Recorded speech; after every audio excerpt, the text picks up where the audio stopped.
தமிழ்நாடு வியாபாரிகள் வாழ்வுரிமை முன்னேற்ற பேரவையின் சார்பாக வடபழனி அனைத்து வியாபாரிகள் நல சங்கம் என்ற சங்கத்தை இன்று துவங்கியிருக்கிறோம்.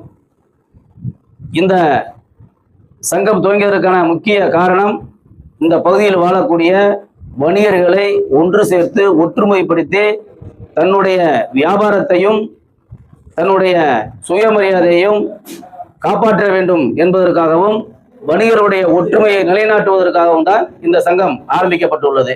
சிறுதொழில் காப்போம், இந்திய சுதந்திரம் காப்போம் என்ற கொள்கை முழக்கத்தோடு இந்த சங்கத்தை துவங்கியிருக்கிறோம். நகர விற்பனை குழு அப்படின்றது சென்னையில் மட்டும்தான் இருக்கு. தமிழ்நாட்டோட மொத்த பகுதியில் 2ஆம் கட்ட நகரங்கள்ல அல்லது சிறுநகரங்கள்ல நகர விற்பனை குழு உருவாக்கப்படவே இல்லை. அது தொடர்பாக ஏதாவது முடிவுகள் எடுத்து அதற்காக நாங்கள் தமிழ்நாட்டினுடைய முதலமைச்சர் மாண்புமிகு திரு சி ஜோசப் விஜய் அவர்களை சந்தித்து இதற்கான கோரிக்கையை வைத்து விரைவில் அதற்கு ஏற்பாடு செய்வதற்கும், வாரந்தோறும் சந்தைகள் தமிழ்நாட்டில் அனைத்து தொகுதிகளிலும் தொகுதி வாரியான சந்தைகள், மாத சந்தைகள் நடத்த வேண்டும் என்ற கோரிக்கையை வைக்கிறோம்.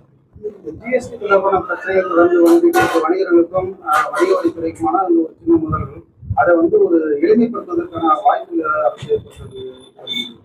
எங்களது தமிழ்நாடு வியாபாரிகள் வாழ்வுரிமை முன்னேற்ற பேரவை இதற்காக தொடர்ந்து அன்றைய முதல்வர் திரு மு.க. ஸ்டாலின் அவர்களையும் சந்தித்து, அதற்கு முன்பு இருந்த எடப்பாடியார் அவர்களையும், அதற்கு முன்பு இருந்த ஜெயலலிதா அம்மையார் அவர்களையும் சந்தித்து இதற்காக தொடர்ந்து எங்களுடைய போராட்டங்களையும் எங்களுடைய கோரிக்கைகளையும் வைத்திருக்கிறோம்.